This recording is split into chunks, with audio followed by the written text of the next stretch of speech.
최소한의 기본권, 최소한의 어떤 평등권 이런 것들을 정치적으로 실현했느냐 이런 부분에서는 아직 많은 논란이 있을 것 같습니다. 그리고 또 남아있는 것이 있다면 제가 볼 때는 지역주의 문제일 거라고 생각합니다. 예.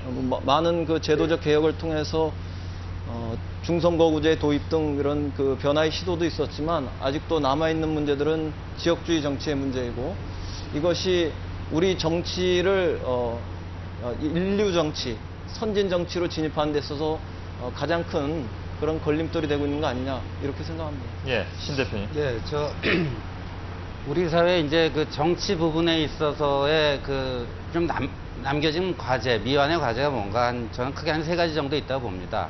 하나는 헌법과 법률을 경시하는 풍조가 좀 만연해 있다. 오늘 대통령께서 중앙선관위로부터 선거법 위반 판정을 받으셨습니다. 며칠 전에는 강연을 하시면서 그놈의 헌법이라고 하는 표현을 쓰셨는데 그놈의 헌법이 바로 이 87년 6월 항쟁의 결과 만들어진 헌법입니다. 근데 어떻게 민주화 세력 출신이라고 하는 대통령께서 그놈의 헌법이라고 하는 이런 표현을 쓰실 수 있는지. 그래서 이 헌정주의와 법치주의가 아직까지 덜 확립이 됐다. 이런 게 있고요. 두 번째로는 우리 사회가 이제 59년이라고 하는 길지 않은 짧은 헌정사 속에서 8번이나 개헌이 됐습니다. 가장 최근에 된 게 이제 87년인데요. 근데 이 87년 헌법이 가장 오래 20년 동안 헌법에 있어서 일정한 안정기를 지금 누려온 셈인데 반면에 이제 대의민주주의의 핵이라고 할 수 있는 이 정당 정치는 여전히 불안한 구조다. 선거를 앞두고 이합 집산을 하고 합종 연행을 하고 하는 이런 일들이 아직도 비일비재하다. 지금 열린우리당이 여당입니다만 내일 또 한 몇 명이 또 탈당한다고 그러고 열린우리당의 이름으로 국민들의 선택을 받았으면 국민들로부터 지금 인기가 없다 할지라도 열린우리당의 이름으로 책임을 지고 또 열린우리당의 이름으로 반성을 하고 개선을 해서 또다시 국민들의 성원과 지지를 받는 이런 것들이야말로 우리가 서구 선진국가에서 볼 수 있는 제대로 된 정당 정치인데 지금 인기가 없다 해서 대선 앞두고 책임을 안 지고 다 뺑소니를 일치고 있습니다. 그러니까 이런 점에서 봤을 때 우리나라의 정당 정치는 아직 멀었다 이런 생각이 들고요. 마지막으로 이 자유에 대한 좀 성찰이 좀 부족한 거 아닌가. 예. 최근 기자실 통폐합 문제도 그렇고요. 노무현 정부하에서 만들어진 신문법이라는 것도 그렇고요.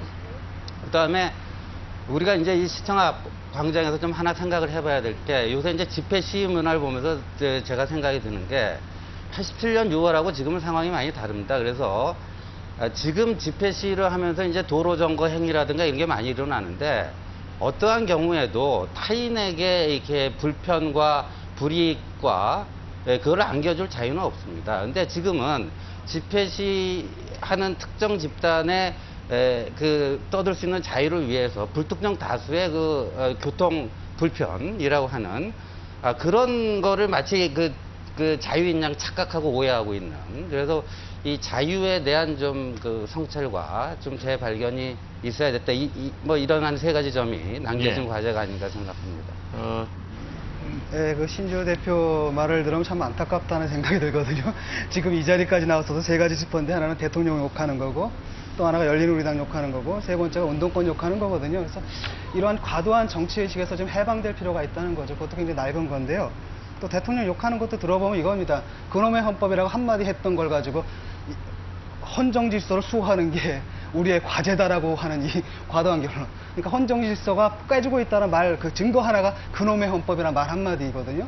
그런 식으로 이렇게 도약하는 밑에 깔려있는 정치적 의지가 뭘까라는 게 좀 의심스럽고요. 두 번째로 열린우리당 이합 집산하는 거 한심하죠. 1000년 간다 하더니 또 이번에 100년 간다 그랬죠. 다음에 10년 갈 거고 이제. 그나마 좋아지는 건가요? 반대로 그렇다면 한나라당 같은 경우에 지금 어떻습니까? 또 가관 아닙니까? 그런 부분들도 같이 언급을 하시든지요. 그 다음에 시위 문화를 얘기를 했는데 프랑스 같은 데서도 데모하면은 불도 태우고 그럽니다.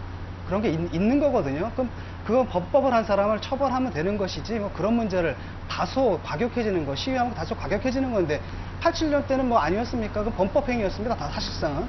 그런 문제 있는데 그런 걸 가지고 지금 이 자리에서까지도 쟁점화하고 그다음에 이런 자리까지도 그런 걸 쟁점화하는 그러니까 프로파간다의 장으로 활용하시는 모습을 보면 참 안타까워요. 왜 그렇게 사십니까, 아직까지? 반론 말씀하시죠.